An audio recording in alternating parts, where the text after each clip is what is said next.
ISR9 news. రైతులకు దశాబ్దాలుగా మెరుగైన విద్యుత్ సేవలు అందించిన రెస్కో భవిష్యత్తును గత వైసీపీ ప్రభుత్వం ప్రశ్నార్థకంగా మార్చింది.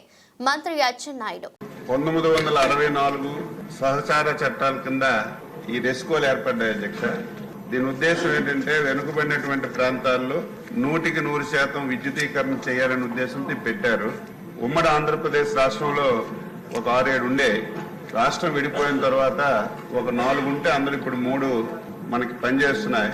ఒకటి ముఖ్యమంత్రి గారి నియోజకవర్గం కుప్పం, మరి చీపురుపల్లి, అనకాపల్లి అధ్యక్ష. అసలు గత ప్రభుత్వం దీన్ని కూడా విడిచిపెట్టలేదు. ఎవరికి తెలియదు అధ్యక్ష, ఇది ఒక ఇండివిజువల్ సంస్థ. ఆ ప్రాంతంలో 100% విద్యుదీకరణ ఇచ్చి లాభాల బాటలో నడవడానికి అనేక విధాల ప్రయత్నం చేసి ముందుకెళ్ళినటువంటి సంస్థ అధ్యక్ష. ఎంత దుర్మార్గులంటే దీన్ని కూడా విడిచిపెట్టలేదు. 2019 తెలుగుదేశం ప్రభుత్వం అధికారం ఉన్నంత వరకు ఈ 3 అధ్యక్ష లాభాల్లో నడిచాయి అధ్యక్ష. 19 వరకు లాభాల్లో నడిచాయి. ఇదేంటంటే ఎలక్ట్రిసిటీ డిపార్ట్మెంట్ ఏదైతే రాష్ట్ర ప్రభుత్వం ఏర్పాటు చేసినటువంటి ఏపీఆర్సీకి ప్రతి సంవత్సరం పెర్మిషన్ గురించి, లైసెన్స్ గురించి అప్లికేషన్ పెట్టుకోవాలి అధ్యక్ష.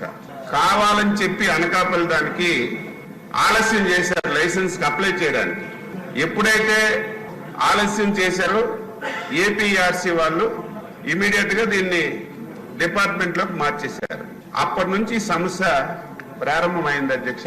ఇది కావాలని చెప్పి అక్కడ ఉన్నటువంటి ప్రజాప్రతినిధులు కొల్యూడై ఈ 3 రెస్కోల్ని ఈ పరిస్థితికి తీసుకొచ్చారు అధ్యక్ష. అందులో అనకాపల్లిది ఏదైతే ఏపీఆర్సీకి ఏపీ ఎనర్జీ డిపార్ట్మెంట్ మళ్ళీ ఎప్పుడైతే లైసెన్స్ లేట్ అయిందో ఇది ఎలక్ట్రిసిటీ డిపార్ట్మెంట్ కి ఇచ్చారు. మళ్ళీ ఒకసారి లేఖ రాసి 2021, 22, 23 సంవత్సరానికి లైసెన్స్ మినహాయింపు ఇవ్వమని ఒక లెటర్ రాశారు అధ్యక్ష. లెటర్ రాస్తే ఏదైతే ఆ లెటరు RECS అనకాపల్లి ఏదైతే ఏపీఆర్సీ లైసెన్స్ ఇవ్వడం లేదని ఏపీ హైకోర్టులో కేసు కూడా వేశారు అధ్యక్ష. ఎప్పుడైతే లైసెన్స్ ఇవ్వలేదు, కేసు వేసిన తర్వాత వాళ్ళు ఏపీఆర్సీకి ఒక డైరెక్షన్ ఇచ్చారు. జాతీయ విద్యుత్ పాలసీ మరియు ప్రజా అవసరాలను దృష్టిలో పెట్టుకొని మీరు తొందరగా నిర్ణయం తీసుకోండి అని చెప్పి హైకోర్టు ఏపీఆర్సీకి మరి ఆదేశాలు ఇచ్చింది.